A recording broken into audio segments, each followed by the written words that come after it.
I am literally still hyperventilating.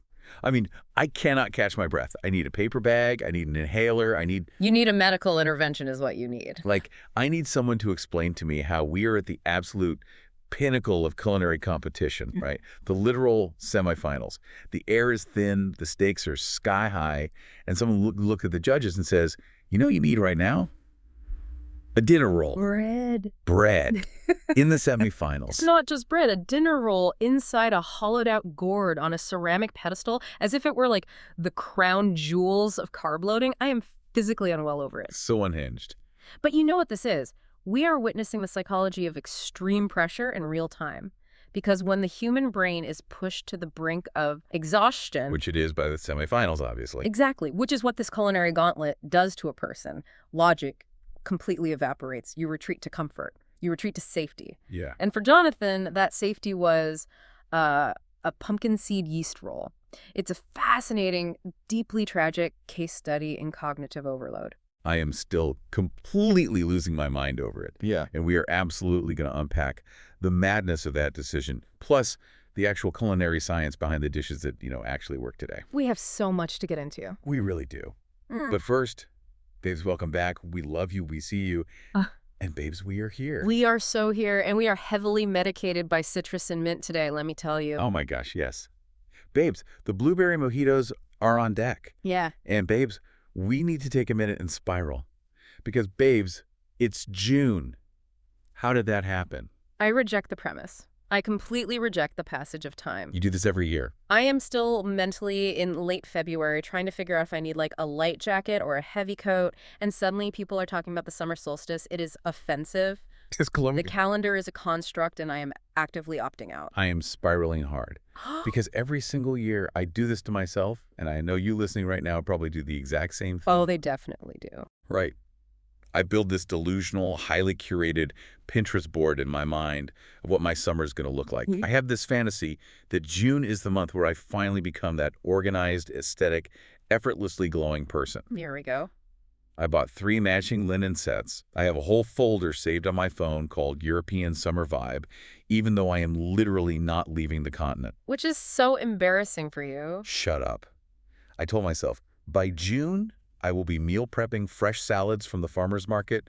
I will be reading dense historical biographies on a picnic blanket in the park. That sounds awful. And I will have my life completely compartmentalized and perfect. And let me guess the reality. Right now, your matching linen sets are crumpled at the bottom of a laundry basket because linen is a structurally unforgiving fabric that wrinkles if you so much as look at it wrong. I mean, you're not wrong about the linen. And your idea of a first summer salad is eating a handful of unwashed cherry tomatoes while standing in front of the open refrigerator at midnight, bathed in the fluorescent light of your own failure. I feel incredibly seen and also personally attacked, but yes, that is exactly what happened last night. But why does June do this to us?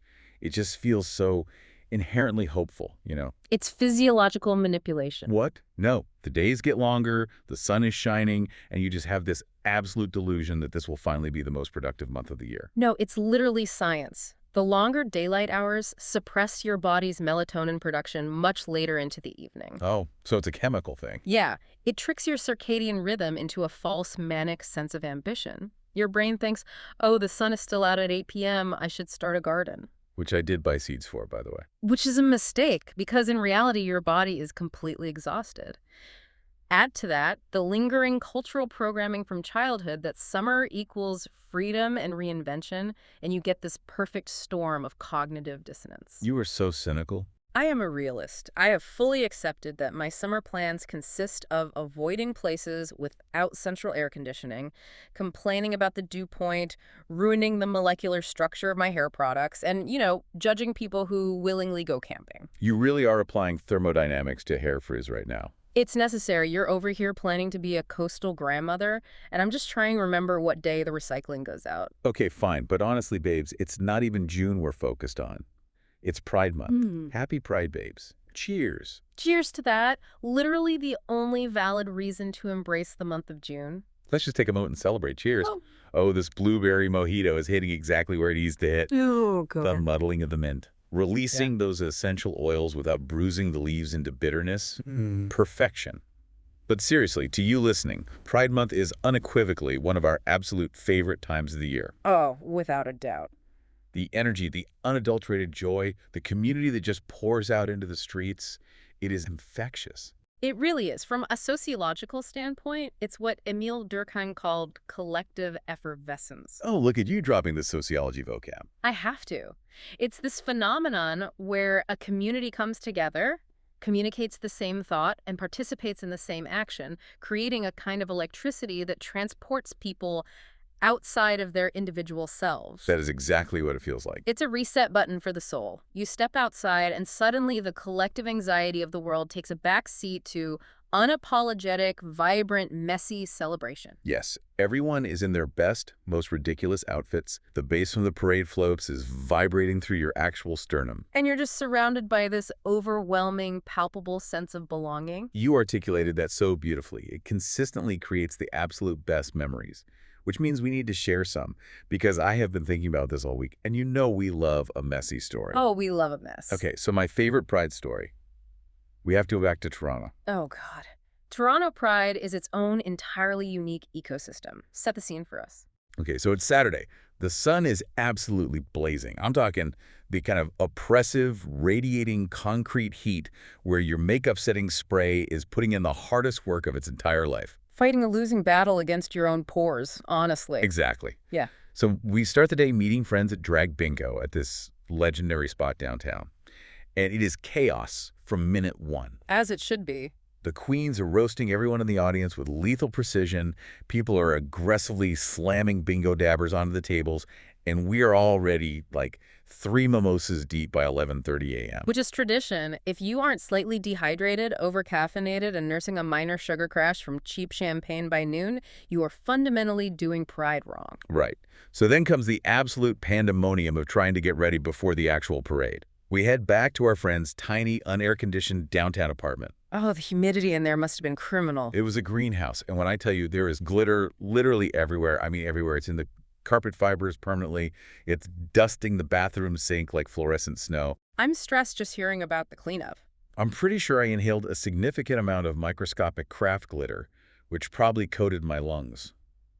We are frantically hot gluing rhinestones to garments that have absolutely no structural integrity. And no business being rhinestone in the first place. Literally none. Okay. And then we finally step out and strut down to the Church Wellesley Village. Because the strut is mandatory, even if your feet are already screaming because you ignored biomechanics in favor of aesthetics. Oh, my wedges were a hate crime against my own arches, but I did not care. Mm. The village is just, it's a sea of humanity. The outfits are a masterclass in structural engineering and pure camp. What was the best thing you saw? I saw a group of guys entirely dressed as different variations of low puzzle bags, complete with geometric leather cutouts. That is high fashion dedication. And I saw a drag queen serving full Marie Antoinette realness, complete with a powdered wig that was easily 3 feet tall. Fortified with what I can only assume was chicken wire and industrial hairspray?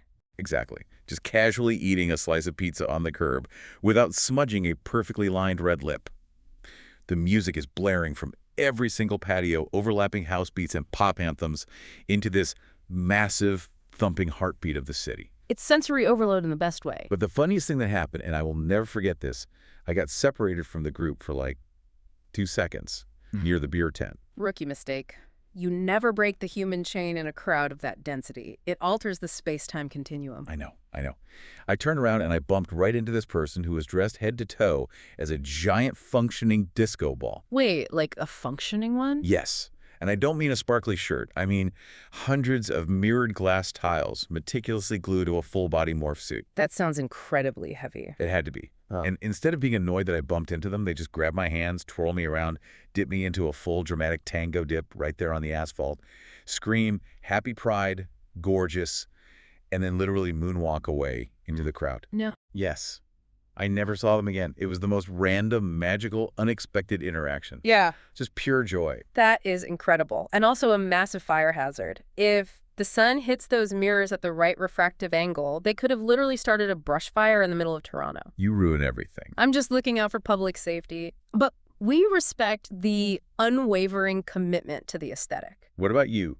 Give me the messy Miami details. Because I know you have a story that involves Highly questionable late-night logistics. Okay, Miami Pride is not just an event. It is a marathon of survival, endurance, and sheer willpower. It really is the trenches. We went a few years ago, and South Beach during Pride is essentially a neon-lit, humidity-soaked fever dream. Yeah. We started at Palace Bar on Ocean Drive, obviously, for the legendary drag brunch. Oh, the acrobatics there are insane. Insane doesn't cover it. And when I say intense drag performances, I don't mean lip-syncing in a cute gown. I mean these queens were defying physics. Literally defying gravity. They were doing backflips off the patio railing, landing in full splits onto the actual scorching pavement of Ocean Drive. Ouch. While tourists in rented minivans humped in a mixture of sheer terror and absolute delight. Yes. The athleticism of Miami Queens is unmatched. It's an Olympic sport.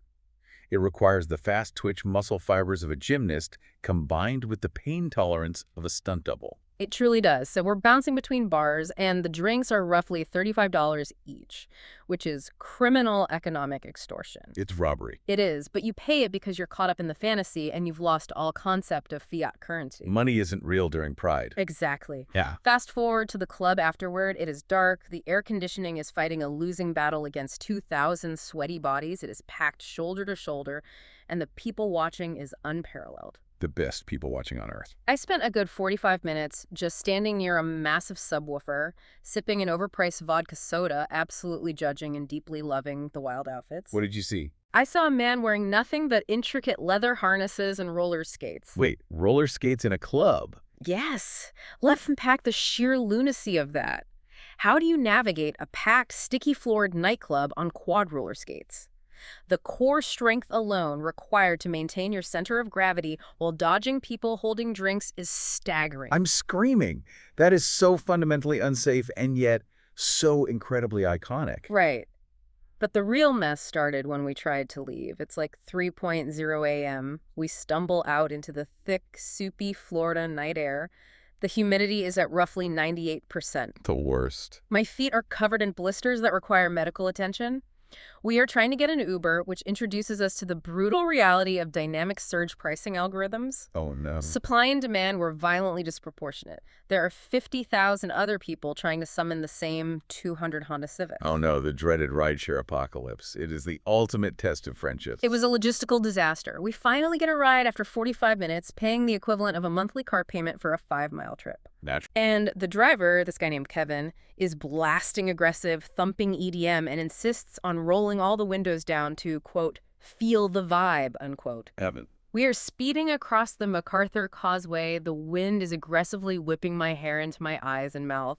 My friend is completely asleep, drooling against the door panel. Standard 3 a.m. behavior. And I just had this profound, ridiculous late-night moment of clarity. I was physically exhausted, sweating through my shirt. My bank account was crying out for help, but I was just so overwhelmingly happy. It was a complete disaster of a ride home, but it was perfect. That is exactly what it is. It's the messy, chaotic, beautiful disaster of it all that makes it memorable. I want to spiral for a second about the psychology of the bathroom at these events. Oh, the bathroom is sacred ground. Because why does everyone literally become your best friend in the bathroom during Pride? There is no safer, more supportive microclimate on Earth than a club bathroom during Pride Month. It's the ultimate equalizer. It strips away all social pretense. You go in there to fix your smudged eyeliner, and suddenly you have 3 complete strangers analyzing your facial symmetry and hyping you up. Literally telling you you're the most beautiful person they've ever seen. Someone is offering you a piece of gum. Someone else is intricately zipping up the back of your dress because you don't have the shoulder mobility to reach it. Been there. And you are trauma dumping to a person named Sparkle about your ex from 3 years ago. You will never see these people again in your natural life, but in that highly condensed 5-minute window, you would take a literal bullet for them. It's rapid onset intimacy. You really would. And the outfits just escalate every year. The sheer creativity is insane. That's why the parade always yields the wildest stories. It's not just a march. It is a runway. It is a deeply rooted political statement. And it is a massive theatrical production all rolled into one. It's all of those things. But babes, we need to get it together because looking around as we record this studio is seriously lacking rainbow energy. It really is. It is bordering on corporate chic, and we cannot have that. It is looking offensively beige in here, like a dentist's waiting room. We are fixing this immediately. I went to the party supply store yesterday, and I bought out their entire seasonal inventory. Oh, God. What did you buy? We are talking tacky, fabulous, unapologetic pride decor. I have 12 feather boas in varying shades of the rainbow. We are draping them over the microphone boom arms right now. Please keep the synthetic feathers out of my coffee mug. I'll try. But I fully support the vibe. I ordered a neon sign, and let's talk about the visual impact of neon for a second.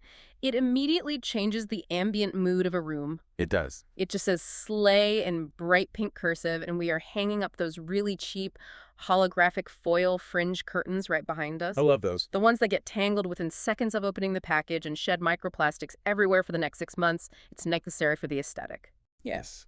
And a disco ball. A small one. But we need the lighting effect to bounce around the room. Because, babes, this pod is for the gals, gays, guys, and theys. Literally everyone. It really is. I just want to take a second and actually be sincere, which you know causes me deep physical discomfort. I know. Dropping the cynical armor is hard for you. It really is. Yeah. But to you listening, the Snark Squad community that we've built here, it's brilliant. It's so brilliantly messy, but it is so deeply inclusive and welcoming. It really is the best. Reading your comments and your DMs, it's just this incredible group of people who love pop culture, who love to critically analyze the minutiae of reality TV, but who also just relentlessly support each other. It's my favorite corner of the internet. Oh my gosh, you are making me tear up. It's true. You listening right now, our listeners are the absolute smartest, funniest, shadiest, best people. We love you guys. We really do. Okay, wiping away a tear. Readjusting the mood. Okay, babes, enough spiraling. Because we need to talk about Top Chef. We need to talk about the absolute television event of the week. Top Chef Season 23, Episode 13, Plate Expectations. The semifinals. We're at the Final Four. Sherry Cardoso, Lawrence Louis, Rhoda Magbitang, and Jonathan Dearden. And the stakes have never been higher. First of all, I need to officially go on the record and complain about the network scheduling strategy here. Oh, don't even get me started. I am freaking out about the semifinals. My heart rate is elevated. I am so emotionally invested in these chefs. And Bravo makes us wait until 9:45 p.m. Eastern Standard Time to start the episode. 9:45 p.m. It's insulting. Because they prioritize the below deck down under finale. What is the logic there? It is a targeted attack on my circadian rhythm. That's what it is. 9:45 p.m. is not a start time for a prestige culinary competition. That is late-night infomercial territory. Exactly. From a programming perspective, using a highly anticipated finale of one show as a lead-in to boost the ratings of another is standard practice, but 9:45 p.m. is pushing audience retention to the absolute limit. I was barely hanging on. I am sitting on my couch, my eyes are glazing over. I'm drinking a chamomile tea, trying to forcibly keep my retinas open, while Captain Jason is dealing with a messy boatman's on Bravo. I love Below Deck, but Top Chef semifinals demand primetime respect. Exactly. I was pacing my living room trying to stay awake. But, okay, the episode finally starts. And it's the morning after Seeger got eliminated, which was its own entire devastating saga last week. So intense. The chefs walk into the kitchen, and it's eerily calm. Sherry even says out loud, "It feels calm," which, as anyone who watches reality television knows, is the ultimate kiss of death. The story producers must have been cackling in the editing day when she gave them that soundbite, because you never, ever say it feels calm on Top Chef. You are practically summoning the chaos gods. You really are. That statement is immediately followed by a jump scare, and the jump scare in this case is Tom Colicchio wearing an apron, actively cooking on a burner in the Top Chef kitchen. Which is terrifying. Let's get right into the Quickfire Challenge. It's called Tom's 20 Questions. Yeah. And the setup is absolutely diabolical. Truly evil. Kristen, Gail, and Tom are standing there at the front. The chefs walk in, and there is just a single empty plate with a cloche over it. Just sitting there mocking them. Kristen lifts the cloche, and underneath there's just the remnants of a dish Tom just made. Smears of a creamy sauce, a few stray herbs, a tiny bit of residual oil. Right, it was a Spanish-style Billi Bi. For you listening who might not be familiar with classic French haute cuisine, Billi Bi is a rich, creamy, heavily poached mussel soup. Fancy stuff. Very fancy. It originated at Maxim's in Paris. It's traditionally made by sweating shallots, reducing white wine, and using the natural briny liquor released by the mussels as they steam, emulsified with a massive amount of heavy cream. Okay, but Tom didn't just make the French version. No, Tom took it to Spain. So his version had poached cod, mussels, white wine, heavy cream, saffron, chorizo, chervil, and a lightly roasted ají dulce pepper. And the chefs have to literally smell this empty, scraped clean plate, and they have 30 minutes to play 20 questions with Tom. Yes or no answers only. Figure out exactly what the dish was and completely recreate it. The stress is unimaginable. Oh, and the winner gets $20,000. 20 grand for a 30-minute challenge. The sheer psychological anxiety of this challenge is unparalleled. You have to sniff a plate like a bloodhound, isolating complex aromatic compounds in your brain. I would have fainted. You have to ask highly strategic, deductive questions, and then you have to execute a flawless, delicate seafood emulsion in 30 minutes. It requires both analytical thinking and rapid-fire culinary technique. I would have burst into tears immediately. The 30-minute time limit alone for perfectly poached seafood.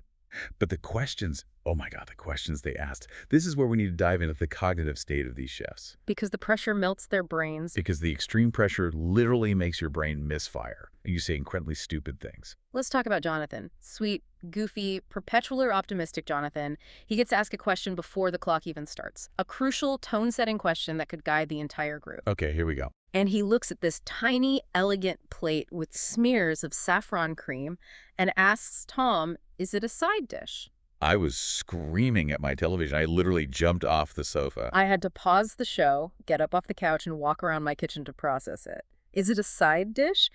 You are looking at Tom Colicchio, the head judge, the man with multiple James Beard Awards, who has tormented you for weeks. The final boss. He has donned an apron, cooked a dish to demonstrate his mastery to his peers, and you ask him if he made a side dish, because the plate happens to be small. Have you never been to a multi-course tasting menu in your life? I know. Objectively, it was a terrible question. Even Rhoda looked at him like he had suddenly grown a second head. The glare she gave him was lethal. She was so annoyed he wasted a question. As she should be. But I have to defend him for a second. When you are under that much pressure, the adrenaline spikes, your cortisol levels are through the roof, and you know there's $20,000 on the line. Okay, but still. No, listen. Your prefrontal cortex, the logical planning part of your brain, it shuts down. He was looking at the literal physical evidence, a small circumference plate, and he just verbalized his raw internal monologue without filtering it. That's generous. He's like a golden retriever who accidentally wandered into a Michelin star kitchen. Yeah. He's just pure, having fun, and deeply confused by the tension. I will absolutely not accept the golden retriever defense. This is a Top Chef semifinals, not a puppy training class at PetSmart. You need to be a wolf, not a golden retriever. He was trying his best. And then, despite that disastrous start, he somehow manages to guess that the fish is cod, which was genuinely impressive. But then he instantly ruins all his rebuilt goodwill by asking Tom if the dish had Tuscan kale. Oh, the look of absolute unadulterated disgust on Tom's face when he said no to Tuscan kale. It was palpable through the screen. He was repulsed. Tom was personally offended by the suggestion. As he should be. Let's think about flavor profiles and the chemistry of the dish. Tuscan kale is earthy, bitter, and fibrous. In a delicate, creamy, saffron-infused Spanish seafood dish, Yeah, it makes no sense. the sulfurous compounds in the kale would completely overpower the subtle floral notes of the saffron and clash horribly with the brine of the mussels. It's culinary blasphemy. Jonathan wasn't using deductive reasoning. He was just throwing darts blindfolded. Meanwhile, Lawrence is silently panicking because Lawrence didn't go to classic French culinary school. He's self-taught in many ways, so he feels like he doesn't have these classic French techniques like making a Billi Bi just sitting in his back pocket ready to go. Right, he was out of his element. He bet big on using clams instead of mussels, which fundamentally threw his whole flavor profile off. Clams have a much stronger, earthier ocean flavor than the sweet, delicate liquor of a mussel. Exactly. The foundational liquid of the sauce was wrong from the start. And then there's Sherry. Oh, Sherry. I was rooting for her so hard because she got completely robbed of $10,000 a few weeks ago with that stolen tostada incident that we are still not over. She was so mad about that. She was so calm initially. She correctly clocked almost everything by analyzing the fat on the plate. She knew it was a white wine butter sauce emulsion, but then hubris sets in. It did. She gets arrogant, and she decides to add lemon juice and spinach to her version. Even though Rhoda had literally just asked out loud if there was spinach in the dish, and Tom definitively said no. That is what killed me. It's a classic case of confirmation bias under stress. It's a collective game of 20 questions. You have the data. You just have to listen to the answers. She just wanted it to be her way. She completely ignored the empirical data provided to her because she had a preconceived notion in her head of what the dish should be, and she wanted it to be her way. Furthermore, adding raw lemon juice to a delicate cream and butter sauce late in the cooking process. Bad idea. If you don't mount it correctly, the citric acid will break the emulsion and curdle the dairy proteins. It's a rookie mistake driven by pure ego. So it comes down to Rhoda and Sherry for the win. And Rhoda wins the 20 grand. And I want to talk about exactly how she won it, because Tom's dish had chorizo in it, which gives off this incredibly distinct, smoky red fat. Yes, the rendered fat is key. Rhoda didn't use chorizo, but she used smoked paprika. And Tom said her broth was almost identical to his. How does a dry spice mimic a cured meat so perfectly? It's brilliant flavor chemistry. Chorizo gets its signature flavor and color heavily from pimenton, which is Spanish smoked paprika. The paprika contains a pigment called capsanthin, which gives it that vibrant red oil when it blooms in heat. Okay, thanks. But more importantly, the smoking process of the peppers infuses them with phenolic compounds, specifically guaiacol, which is the exact same aromatic compound that gives smoked meats their distinct meaty flavor over a wood fire. Wait, so the chemical compound is literally identical? Exactly. By blooming the smoked paprika in a heavy fat like butter or olive oil, Rhoda effectively extracted the capsanthin and the guaiacol, perfectly reverse engineering the exact flavor profile of the rendered chorizo fat that Tom used without actually needing the pork. It was a genius, highly technical pivot. Wow. See, that is why she is in the semifinals. It was a very smart pivot by Rhoda. But I'm still slightly salty for Sherry losing out on another payday. Bravo owes that woman a check. They really do. But fine, Rhoda gets the massive momentum heading into the elimination challenge. Which brings us to the most unhinged, brilliant, chaotic challenge of the entire season.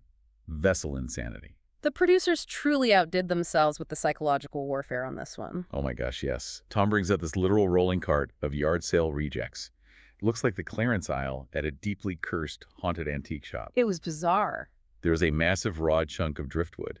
There is a miniature trapeze, like a literal piece of string stretched between two wooden dowels, complete with tiny wooden clothespins. Ooh, pleats on a clothespin. There are tiny silver bowls aggressively welded onto industrial copper pipes, and a stark white ceramic pedestal. Tom looks at them with a straight face and tells them they have $200 and they have to create a dish perfectly tied to an unconventional vessel because, and I quote, some of the most annoying restaurants in the world have used them as plates. I love that he said that. The utter self-awareness of the show to actively mark the experiential dining trend, specifically the "we want plates" Reddit culture, is fantastic. This entire challenge is a commentary on how modern dining sometimes prioritizes Instagram aesthetics over actual gastronomy. I lived for it. It was so meta. So let's break down these chefs, their choices, the science of their dishes, and whether they succeeded. I want your unfiltered opinions. Oh, you'll bet him. Let's start with Rhoda. Because she won the Quickfire, she earned the strategic advantage of getting first pick of the vessels. She looked at that cart and immediately picked the driftwood. And she made this beautiful, earthy, Shrek swamp elegance dish. Swamp chic, but elevated with tweezers and a massive budget. Yes. She plated a perfectly grilled ribeye steak. Oh. But the sides are where it gets crazy. She made a beet soil, baby carrots and turnips, a burnt leek puree, and pickled seaweed. And she painstakingly, meticulously placed every single tiny baby carrot onto the grooves of this piece of wood with tweezers. It was visually stunning. It literally looked like she had taken a shovel, scooped up a cross-section of a magical ancient forest floor, and served it to the judges. It totally did. But let's talk about why it worked on a flavor level. She leaned entirely into the concept of terroir, the environmental factors that affect a crop's phenotype. Wood implies earth, so she used beets, which contain a naturally occurring organic compound called geosmin. Geosmin? Yes, geosmin is literally what gives soil its earthy smell when it rains. So the brain sees wood, expects earth, and the palate gets the geosmin from the beet soil. It's sensory alignment. That is so smart. And then the pickled seaweed was a massive hit. Pickling involves submerging the seaweed in an acidic brine, usually vinegar, which denatures the proteins and softens the tough cellular structure of the kelp, while adding a sharp, bright acidity that perfectly cuts through the rich, heavy fat of the grilled ribeye. The acid balance was perfect. It completely fit the brief of marrying the food to the natural, raw aesthetic of the wood. It was a conceptual home run. Totally. It was brilliant. Okay, then we have Lawrence. And this is where my anxiety spiked to unhealthy levels. He picked the silver bowls mounted on the industrial pipes, which essentially looked like metallic lily pads. Awkward to eat off of, too. Very. Kristen pointed out during the tasting that this specific vessel forces a family-style dining experience because you have to reach across the table to pick from the different elevated bowls. Lawrence decides, because he is a madman, that he's going to make an entire dim sum extravaganza. He literally made a 4-course meal. The sheer, unadulterated hustle of this man. Let's list the volume of what he executed. He made what he called chung fun time? Cute name. He made Chinese sausage rice noodle rolls. He made a butter-poached lobster with a pungent black bean and garlic relish. He made a slow-braised short rib with daikon radish and Carolina gold rice. And because he apparently doesn't need to breathe, he threw in a sweet potato dessert roll. 4 distinct, complex, technically demanding items on a $200 budget and a ticking clock. I was sweating for him, especially when he ran into that massive mechanical issue. He was having trouble with the industrial steamer in the kitchen. It wasn't getting hot enough, and he had to quickly pivot, pull out all his bamboo baskets, and build a makeshift steamer system on the stovetop burners. Right, let's explain the physics of that crisis. Making chung fun, which are delicate, thin rice noodle rolls, requires steaming a thin slurry of rice flour and tapioca starch. They are so hard to get right. Very. For the starches to properly gelatinize and turn into that beautiful, translucent, chewy noodle, you need intense, rapid, consistent vapor heat. An industrial steamer maintains pressure, but if the seals are bad or the internal element is failing, the ambient temperature drops. Which ruins the noodle. Exactly. By moving to a stovetop wok with a bamboo steamer, he actually regained control. The wok acts as a concentrated basin for boiling water, and the bamboo absorbs excess condensation so water doesn't drip down and ruin the delicate starch matrix of the noodles. It was a brilliant, panic-induced save. And the judges loved it. Their only tiny note was the rice paper was a millimeter too thick because of the temperature fluctuation. Which is completely understandable given the circumstances, but it was so ambitious. Listen, I relate to Lawrence on a cellular level. I agree with you. I do. He is a phenomenal chef, but he runs a wildly successful, high-volume restaurant where he serves incredible food on unpretentious steel trays. He does not do fussy, tweezer-based conceptual fine dining. Right, it's not his vibe. So when confronted with a highly pretentious plating challenge with metal pipes, his immediate psychological defense mechanism was just to overwhelm the judges with sheer volume and technique. His brain essentially said, "You want a fancy, stupid plate? Fine. I'll bury the plate in an entire flawless feast. I respect the hustle so much." It was so deeply ambitious. But then there's Sherry. My heart, my soul, my favorite. She picked the clothesline. A literal miniature trapeze act. And she decided to make Korean BBQ short ribs, rice, banchan, and a pear kimchi. Which, let's pause and appreciate the absurdity here. She made kimchi in under 24 hours. Kimchi traditionally relies on wild lactofermentation, where lactobacillus bacteria convert sugars into lactic acid. This process usually takes days, if not weeks, to develop the complex, sour depth of flavor required. Exactly. The level of difficulty here is insane. How did she even do that? She used the pear as a biological cheat code. Pears contain a very high concentration of simple sugars, specifically fructose. Also, it feeds the fermentation. Right. By blending the pear into her gochujang paste, she provided the naturally occurring lactobacillus bacteria with high-octane fuel. The bacteria gorge on the simple sugars, rapidly accelerating the fermentation process and producing lactic acid at double the normal speed. It gives the illusion of a long-fermented kimchi in a fraction of the time. It is a masterclass in food science. That is fascinating. And then the plating, she had to physically hang her components from the clothespins. She had massive anxiety doing it. You could see her hands visibly shaking as time ticked down, trying to balance the weight distribution of little bags on the string. It was incredibly precarious. But the payoff, it was Bonjin meets Korean BBQ on a literal laundry line.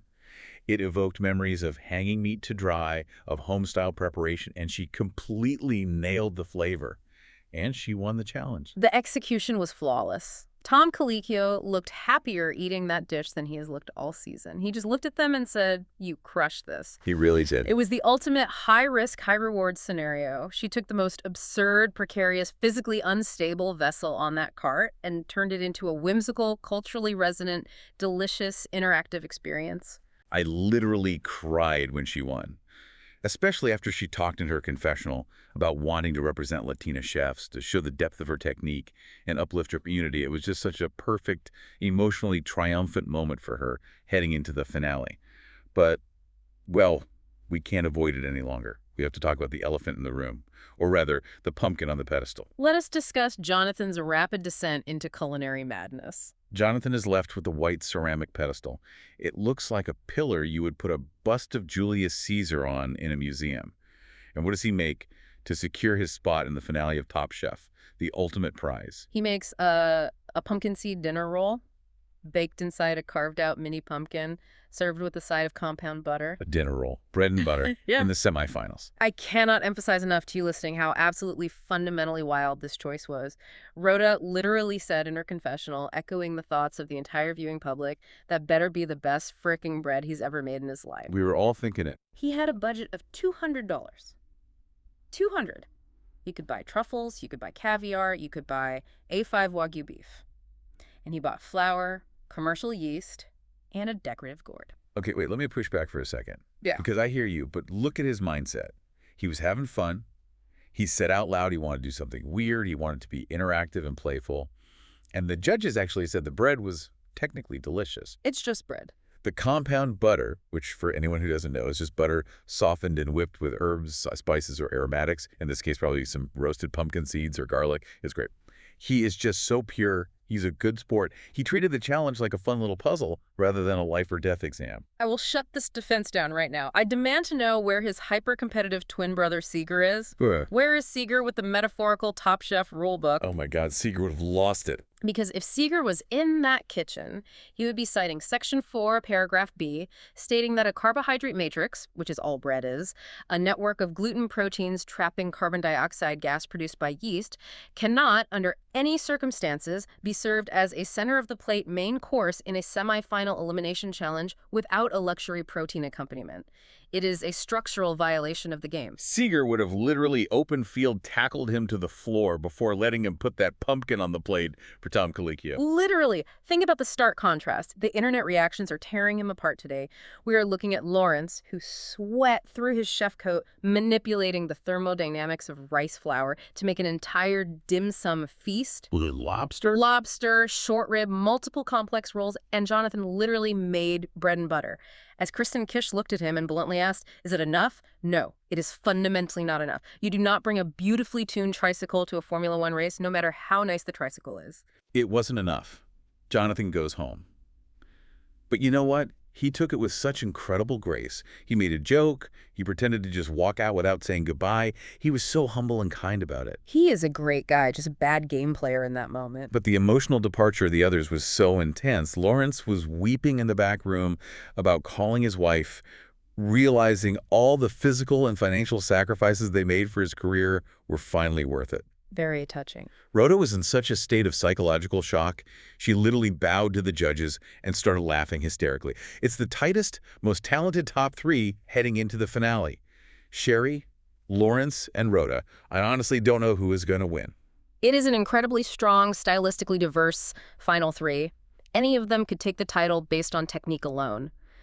But the elimination of Jonathan, well, it was mathematically and culinarily right. You cannot bring a dinner roll to a lobster fight. A dinner roll to a lobster fight. Put that on a t-shirt immediately. Okay, let's pivot to our segments. Segment number 1, Chef's Kiss moment. What was the absolute best moment, dish, or performance of the entire episode for you? For me, it is entirely non-culinary. My chef's kiss moment is Rhoda at the judges' table when she finally gets the news that she's making it to the finale. That was amazing. She has been this tough, incredibly focused, Navy SEAL level, serious chef all season. Her resting face is intense concentration, and when she gets the news, the psychological release of pressure, causes her brain to short circuit. She just lost it. She breaks character entirely. She bows to the judges, which she immediately screams, "I never bow" about, realizing how absurd it is, and just bursts into this pure, uninhibited, slightly manic laughter of shock. It was such a raw, genuine human reaction to surviving extreme stress. I rewound and watched it 3 times. I love that so much. It was so deeply endearing to see that wall come down. But for me, my chef's kiss moment has to be Sherry conquering that clothesline. Just the visual image of her standing there in the pristine Top Chef kitchen, furiously clipping little plastic bags of complex banchan and perfectly glazed Korean short ribs to a piece of string with tiny wooden clothespins. The visual was ridiculous. Knowing the absolute absurdity of the situation, but treating it with the utmost respect and culinary rigor, to pull off a 24-hour pear kimchi utilizing fructose acceleration and win the semifinal with it, that is legend behavior. That is chef's kiss. Fair enough. All right, segment 2, dish we need immediately. You, the listener, imagine you have a magical teleportation app on your phone. You can order one exact thing from this episode right now. What is it and why? Oh, this is so hard. Do I want Rhoda's earthy ribeye with the acidic snap of the pickled seaweed? Do I want Lawrence's lobster chung fun? Do I want Sherry's gochujang short ribs? But honestly, and I hate myself for saying this out loud, I want Jonathan's $200 pumpkin bread. I am hanging up my headphones. I am leaving the studio. We are done here. Hear me out. Hear me out. I am a carb girl at my core. Yeah. There is nothing more fundamentally comforting than a perfectly baked, warm, soft on the inside, crusty on the outside yeast dinner roll, slathered in a rich, savory, fatty compound butter. It's bread. If a chef of Jonathan's elite caliber focuses all of his technical energy, all his knowledge of gluten development and proofing times, into making one single perfect roll, I want to eat that roll.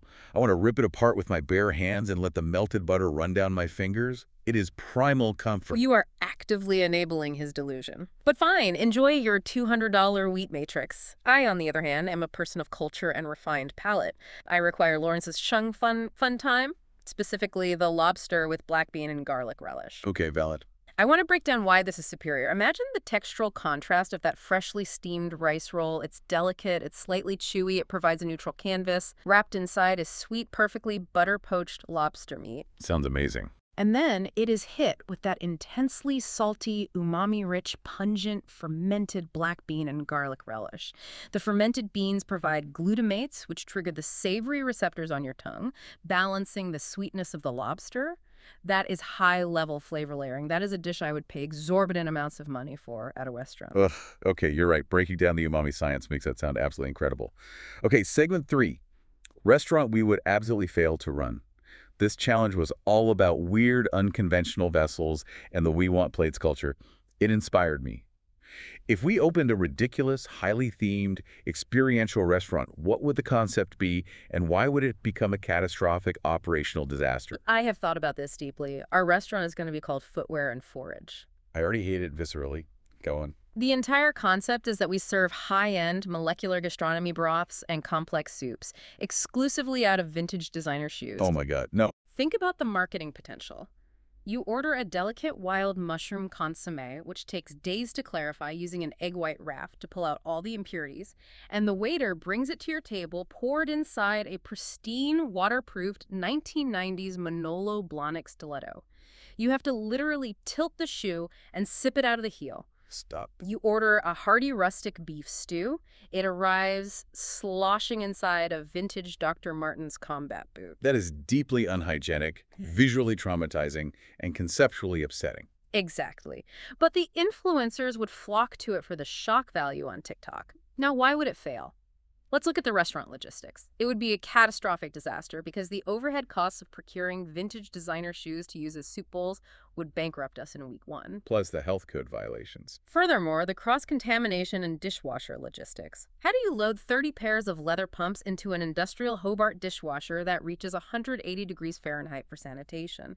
The leather would warp, the cobbler's glue would melt into the drain, and the health inspector would literally shut us down with yellow police tape on opening night. The health department would throw us in actual physical jail for serving beef stew in a combat boot. Okay, my idea is slightly different, focusing on front-of-house chaos. Our restaurant is called the Wilderness Illusion. When you walk in, the dining room is fully landscaped to look like a dense, overgrown, mythical forest. There are fake trees bolted to the floor. There's an industrial fog machine running constantly. There's synthetic moss covering the tables. And there is absolutely no menu. Sounds exhausting already. I am tired just picturing the ambient lighting. You are given a tiny woven basket and a heavy-duty flashlight by the hostess, and you have to physically forage your own multi-course meal from the fake forest. We hide the vacuum-sealed food in the foliage. Like there's a perfectly seared scallop hidden inside a fake bird's nest up in the branches. There's a truffle risotto buried under a pile of synthetic autumn leaves near the restroom. Why would anyone pay their hard-earned money for this level of manual labor? Because it's an interactive experience, it gamifies dinner. But it would fail spectacularly because of human nature. People are lazy, and when they drink alcohol on an empty stomach, they get aggressive.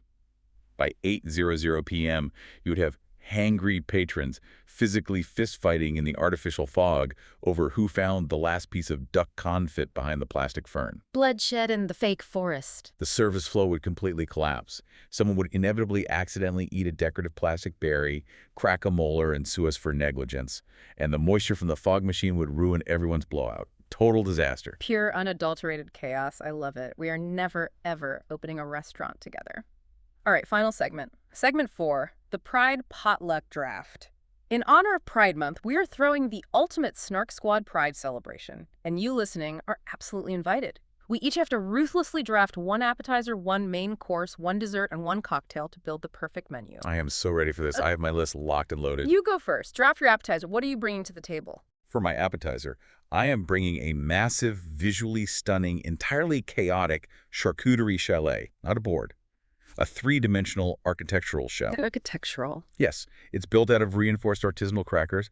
The roof is meticulously layered with prosciutto shingles. There are little bocconcini mozzarella ball snowmen in the front, and a literal flowing river of hot honey running through the front yard. It is completely over the top, structurally unsound, and absolutely fabulous. It will collapse within 4 minutes of someone trying to pull a cracker off the load-bearing wall. I am drafting a classic, unpretentious, flawless execution of deviled eggs. But because it's Pride, I am altering the chemistry. Of course you are. I am using natural dyes in the tickling liquid. Beet juice for red, turmeric for yellow, spirulina for green, so the egg whites are a perfect, vibrant rainbow.